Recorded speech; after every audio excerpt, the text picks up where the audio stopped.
नमस्कार साथियों, स्वागत है आप सभी का सत्या एक्सीलेंट यूट्यूब चैनल पे। साथियों, कल की डेट में मैंने आपको 1 से लेकर 50 तक क्वेश्चन बताया था। यदि आपने वो वीडियो नहीं देखा है तो चैनल पे अपलोड है, वहां से आप देख लीजिएगा। और ये question IT second year electrician trade के छात्रों के लिए, तो वीडियो को आप बिल्कुल कंप्लीट देखिएगा। तो चलिए आज का क्वेश्चन शुरू करते हैं क्वेश्चन नंबर 51 से। साथियों, क्वेश्चन नंबर 51 में पूछा जा रहा है कि सिंपलेक्स वेब वाउंड आर्मेचर के साथ 4 पोल डीसी जनरेटर में 1020 कंडक्टर है और 1500 आरपीएम की गति से संचालित है। तो फ्लक्स प्रति पोल, जो कि यहाँ पर पोल दिया गया है, 0.007 वेबर है। तो उत्पादित ईएमएफ की गणना करें। ईएमएफ का पूछा जा रहा है, मतलब इलेक्ट्रोमोटिव फोर्स का मान पूछा जा रहा है कि इलेक्ट्रोमोटिव फोर्स का मान क्या आएगा। तो इसके लिए हम एक सूत्र का उपयोग करते हैं। पहले आप यहाँ पर ध्यान से देख लीजिए, इसमें दिया क्या गया है, उसके बाद इसको आप लगाइएगा। तो यहाँ पर जो वेबर दिया गया साथियों, ये किसका मान दिया गया है, तो ये दिया गया फाई का मान कितना दे दिया गया है, तो 0.007 दिया गया है। इसके बाद यहाँ पर आगे क्वेश्चन में आप पढ़ेंगे सिंपलेक्स वेब वाउंड आर्मेचर के साथ 4 पोल, पी का मान कितना दे दिया गया है, तो पी का मान यहाँ पर 4 दिया गया है, इसको ध्यान रखिएगा। इसके बाद आगे क्वेश्चन में कहा जा रहा है 1020 कंडक्टर है, जो कि डीसी जनरेटर में 1020 कंडक्टर है, जिसको साथियों यहाँ पर जेड से इंडिकेट किया जाता है। तो ये आपको जेड देखने को मिल जाता है 1020। इसके बाद आगे क्वेश्चन में कहा जा रहा है कि कंडक्टर है और 1500 आरपीएम की गति पे है। आरपीएम की गति मतलब कि एन का यहाँ पर मान दे दिया गया कितना, 1500 आरपीएम दे दिया गया है। और यहाँ पर आगे क्वेश्चन में कहा जा रहा है कि फ्लक्स प्रति पोल 0.007 वेबर है, उत्पादित ईएमएफ का मान ज्ञात कीजिए। तो हमको क्यू मिल गया, पी मिल गया, जेड मिल गया और यहाँ पर एन मिल गया। तो हमारा सूत्र यहाँ पर बनता है साथियों, जो कि यहाँ पर बैक ईएमएफ का मान पूछा जा रहा है, सॉरी ईएमएफ का मान पूछा जा रहा है। तो ईएमएफ का सूत्र क्या हो जाता है हमारा, तो यहाँ पर ई बराबर हमारा हो जाएगा साथियों फाई जेड एन पी अपान 60A, ये हमारा हो जाएगा सूत्र। और यहाँ पर हमारा Q का भी मान दिया गया, Z का भी मान दिया गया, N का भी मान दिया गया और P का मान 4 दिया गया, ऊपर आप देख सकते हैं। तो ये आपका P का भी मान दिया गया है। बाकी A का मान यहाँ पर नहीं दिया गया है, तो यहाँ पर साथियों हम A का मान 2 रख लेंगे। ये भी मैं आपको बताऊंगा कैसे आपको रखना है। पहले इस पर आप रखिए, जब इस पर आप रखेंगे साथियों, उसके बाद आप सही तरीके से इसका मान रखेंगे। A बराबर यहाँ पर आप 2 रखिएगा, उसके बाद जो आपका सही आंसर आ जाएगा वो आ जाएगा साथियों 357। कितना आ जाएगा, 357। मैं मोबाइल के द्वारा आपको पढ़ा रहा हूँ, इसलिए यहाँ पर स्क्रीन पे थोड़ी लिखने में दिक्कत होती है। तो आप इसको जरूर लगा कर देखिएगा। और यदि आपका गलत आंसर आता है तो कमेंट में पूछ लीजिएगा, या आप हमारे व्हाट्सएप ग्रुप से डायरेक्ट आप ज्वाइन हो जाइएगा। ग्रुप का लिंक आपको डिस्क्रिप्शन बॉक्स में मिल जाएगा, वहां से भी आप हल कर सकते हैं। तो यहाँ पर आपका जो सही हो जाएगा 357 वोल्ट, ऑप्शन में कौन सा दिया गया है, तो ऑप्शन में देखिए यहाँ पर सी ऑप्शन दिया गया है। तो सी साथियों आपका करेक्ट आंसर हो जाएगा। आगे बढ़ते हैं अगले क्वेश्चन को देखिए साथियों। अगला क्वेश्चन आपके सामने जिसमें पूछा जा रहा है कि बड़े डीसी जनरेटर में आर्मेचर प्रतिक्रिया के प्रभाव को बेअसर किया जा सकता है। ये कैसे किया जा सकता है? ए ऑप्शन दिया गया कंपनसेटिंग वाइंडिंग का उपयोग करना, बी ऑप्शन है अतिरिक्त इंटरपोल प्रदान करना और सी ऑप्शन यहाँ पर और भी आपको देखने को मिल जाता है। लेकिन साथियों यहाँ पर जो आपका सही हो जाएगा वो ऑप्शन नंबर ए ही सही होगा, क्योंकि कंपनसेटिंग के यहाँ पर जो कनेक्शन किए जाते हैं वो आर्मेचर के श्रेणी क्रम में किया जाता है, जो कि मैंने आपको कल ही बताया था। और यहाँ पर क्वेश्चन में कह रहा है कि जनरेटर के आर्मेचर प्रक्रिया के प्रभाव को कैसे बेअसर किया जाता है, तो कंपनसेटिंग वाइंडिंग का उपयोग करके किया जाता है। और कंपनसेटिंग वाइंडिंग का उपयोग जो किया जाता है किस तरह किया जाता है, तो ये जो किया जाता है साथियों, इस कंपनसेटिंग के कनेक्शन आर्मेचर के श्रेणी क्रम में करके किया जाता है। तो ये आपका सही हो जाता है ऑप्शन नंबर ए, बिल्कुल करेक्ट आंसर। आगे बढ़ते हैं अगले क्वेश्चन को देखिए। यदि आपको क्वेश्चन में किसी प्रकार का दिक्कत हो तो कमेंट बॉक्स में जरूर पूछ लीजिएगा। और ऐसे आपको डेली क्वेश्चन चाहिए तो इस वीडियो पर एक लाइक कीजिएगा और इस वीडियो के नीचे आपको एक रेड कलर का बटन दिखेगा सब्सक्राइब वाला, उसे जरूर दबाइएगा। क्वेश्चन नंबर 53 में साथियों यहाँ पर पूछा जा रहा है कि डीसी जनरेटर में क्या प्रभाव होता है अगर इसे लंबे समय तक बंद रखा जाए। यदि डीसी जनरेटर आपके पास है, उसको आप लंबे समय तक बंद रखते हैं, क्वेश्चन को ध्यान से समझिएगा, तो आप उस जनरेटर को जब चालू करेंगे तो वो चालू नहीं होगा, क्योंकि साथियों उसमें जो अवशिष्ट चुंबकत्व रहता है वो अवशिष्ट चुंबकत्व समाप्त हो जाता है। और इसके अवशिष्ट चुंबकत्व समाप्त होने के कई रीजन हो सकते हैं, जैसे कि आप फील्ड वाइंडिंग में धारा की दिशा यदि बदलते हैं, और उसका अवशिष्ट चुंबकत्व उस समय भी समाप्त होता हुआ नज़र आएगा, या आप जो घूर्णन की दिशा है उसको भी आप बदलते हैं तो उसका अवशिष्ट चुंबकत्व समाप्त हो जाएगा, या आप जनरेटर को लंबे समय तक काम में नहीं लेते तभी साथियों उसका अवशिष्ट चुंबकत्व समाप्त हो जाएगा। या ज इसमें और भी बहुत सारे कारण होते हैं, जो कि उसके अंतर्गत इसका जो अवशिष्ट चुंबकत्व है वो समाप्त हो जाता है। तो यहाँ पर पूछा जा रहा है कि इसे लंबे समय तक बंद रखा जाए तो क्या होगा? इसका अवशिष्ट चुंबकत्व समाप्त हो जाएगा साथियों, ये वोल्टेज उत्पन्न नहीं करेगा। और इसमें ऑप्शन में कौन-सा दिया गया है? तो यहाँ पर ऑप्शन में ध्यान से देखिएगा, यहाँ पर आपको क्वेश्चन नंबर 53 में डी ऑप्शन देखने को मिल रहा है, अपने अवशिष्ट चुंबकत्व को खो देता है। तो ये आपका डी ऑप्शन बिल्कुल करेक्ट आंसर हो जाएगा। डी साथियों आपका करेक्ट आंसर हो जाएगा, ध्यान रखिएगा। चलिए आगे बढ़ते हैं साथियों, अगले क्वेश्चन को देखिए, क्वेश्चन नंबर 54 जिसमें पूछा जा रहा है कि यहाँ से क्वेश्चन शुरू हो रहा है, 4 पोल डायनेमो के प्रेरित ईएमएफ की गणना करें यदि 1000 आरपीएम लैप वाउंड और कंडक्टरों की कुल संख्या 600 है, तो फ्लक्स प्रति पोल जो कि यहाँ पर 0.064 वेबर दिया गया है। तो यहाँ पर किस चीज़ का मान पूछा जा रहा है? तो आरपीएम लैंप पाउंड और कंडक्टरों की कुल संख्या 6 दे दिया गया है और ईएमएफ की गणना करने के लिए कहा जा रहा है। तो ऊपर मैंने आपको एक सूत्र बताया था, जो कि आपको सूत्र बताया था ये 5ZNP/60A, और 5ZNP/60A यहाँ पर भी आपको सूत्र लगाना है, क्योंकि यहाँ पर सब कुछ आपको देखने को मिल रहा है, सब कुछ यहाँ पर दे दिया गया है।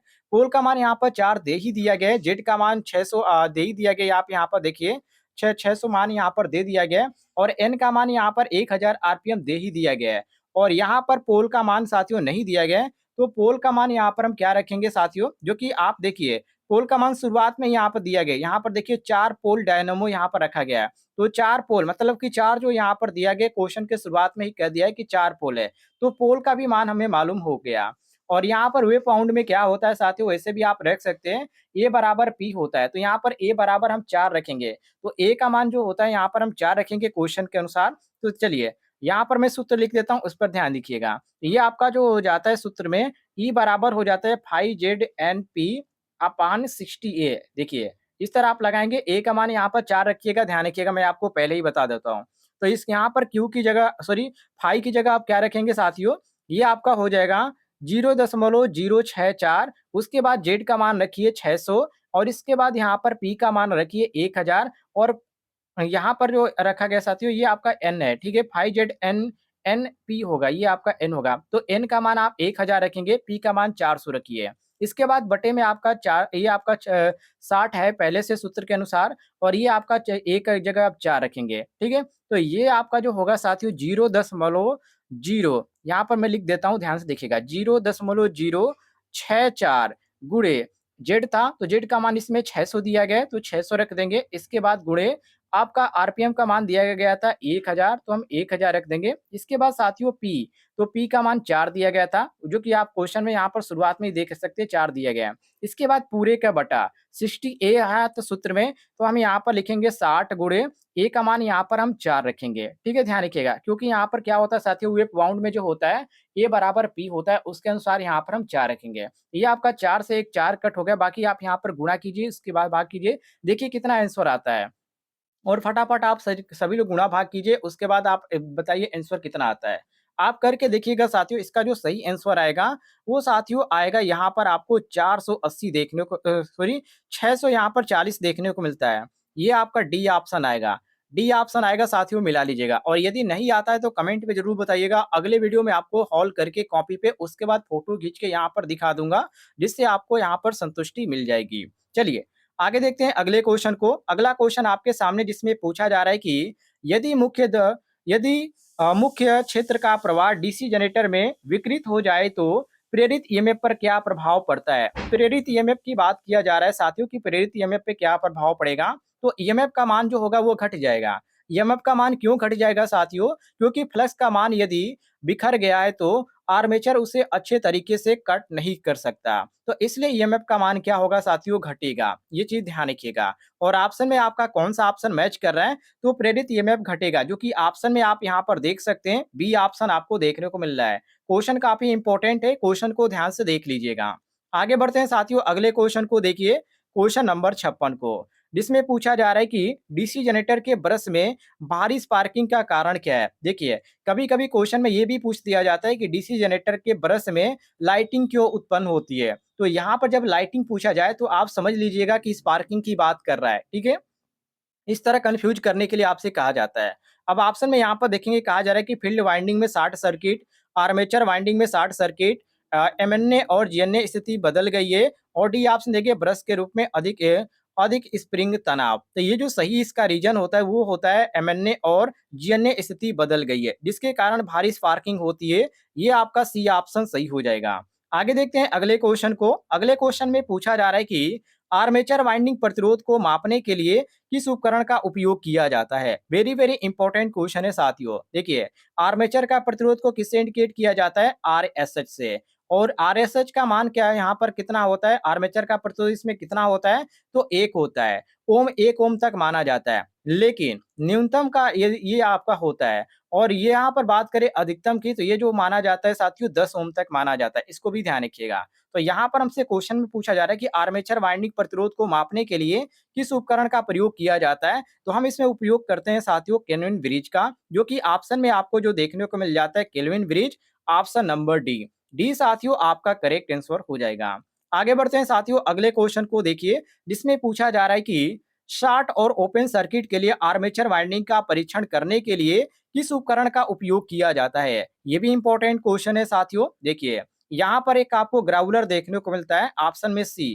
क्योंकि यहाँ पर ग्राउलर हमने किस लिए यहाँ पर कहा? क्योंकि ग्राउलर की सहायता से हम शॉर्ट सर्किट और ओपन सर्किट जो होती है उसको हम आसानी से चेक कर सकते हैं। ये ध्यान रखिएगा। तो ये आपका सही हो जाता है ऑप्शन नंबर सी, बिल्कुल करेक्ट आंसर। आगे देखिए साथियों अगले क्वेश्चन को, जिसमें पूछा जा रहा है कि डीसी मोटर की गति नियंत्रण विधि का नाम क्या है? अब यहाँ पर देखिए, यहाँ पर आपसे पूछा क्या जा रहा है?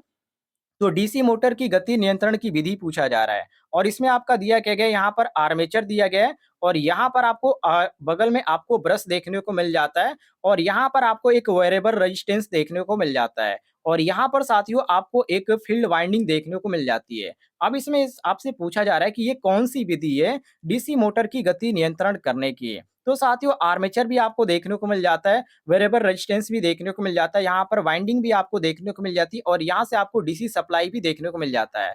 तो आप कह सकते हैं कि आर्मेचर की श्रेणी में क्या है? फील्ड वाइंडिंग है। फील्ड वाइंडिंग क्या है साथियों? ये जुड़ी हुई है। तो श्रेणी मोटर आपका होगा और हम आर्मेचर के समांतर में एक वेरिएबल रेजिस्टेंस भी लगाए हैं, जैसे आप चित्र में देख सकते हैं। तो डीसी सीरीज मोटर इस विधि का नाम होगा। तो साथियों ये आपका जो होगा साथियों आर्मेचर डायोटर विधि होगा। तो ये आपका जो सही हो जाता है ऑप्शन नंबर, यहाँ पर आपको देखने को मिल जाता है फील्ड डायोटर विधि। ऑप्शन में साथियों आपको आर्मेचर डायोटर विधि आपका डी ऑप्शन देखने को मिल रहा है। डी ऑप्शन आपका सही हो जाएगा। अगला क्वेश्चन आपके सामने जिसमें पूछा जा रहा है कि डीसी फील्ड कॉइल के लिए किस वाइंडिंग तार का उपयोग किया जाता है? जैसे कि सुपर एनिमेल्ड तांबे का तार, सिंगल सिल्क या और भी आपको ऑप्शन यहाँ पर देखने को मिल जाते हैं, जैसे कि covered copper wire, covered copper wire यहाँ पर देखने को मिल जाता है। इसके बाद कॉपर वायरिंग वायर देखने को मिल जाता है, वाइंडिंग वायर। बहुत सारे ऑप्शन आपको कंफ्यूज करने के लिए दिया गया है। लेकिन फील्ड वाइंडिंग के लिए तांबे का तार ही लेते हैं। आप सभी लोग ध्यान रखिएगा, उसे वार्निश में दबाकर निकाल देते हैं। इससे क्या होता है उसमें जो वायरिंग के ऊपर जो होता है साथियों, जो पीले रंग का आपने देखा होगा उसी को बोलते हैं सुपर एनामेल्ड तांबे का तार। जो ऊपर पीले पट्टी का अंतर्गत होता है, एक कह सकते हैं लेमिनेशन की तरह होता है, लेमिनेट होता है, वही आपका होता है सुपर एनिमेल्ड तांबे का तार, जो आप वायरिंग में उपयोग करते हैं। पंखे की वायरिंग हो गए, सीलिंग फैन हो गया या टेबल फैन हो गया, उसमें वो ये ज्यादातर उपयोग किया जाता है। तो ये साथियों आपका जो सही हो जाता है ऑप्शन नंबर ए, बिल्कुल करेक्ट आंसर हो जाता है, सुपर एनिमेल्ड तांबे का तार। यदि आपको जानकारी अच्छी लगी होगी तो इस वीडियो पर एक लाइक कीजिएगा और ऐसे आप डेली पढ़ना चाहते हैं तो इस वीडियो के नीचे आपको एक रेड कलर का बटन दिखेगा सब्सक्राइब वाला, उसे जरूर दबाइएगा।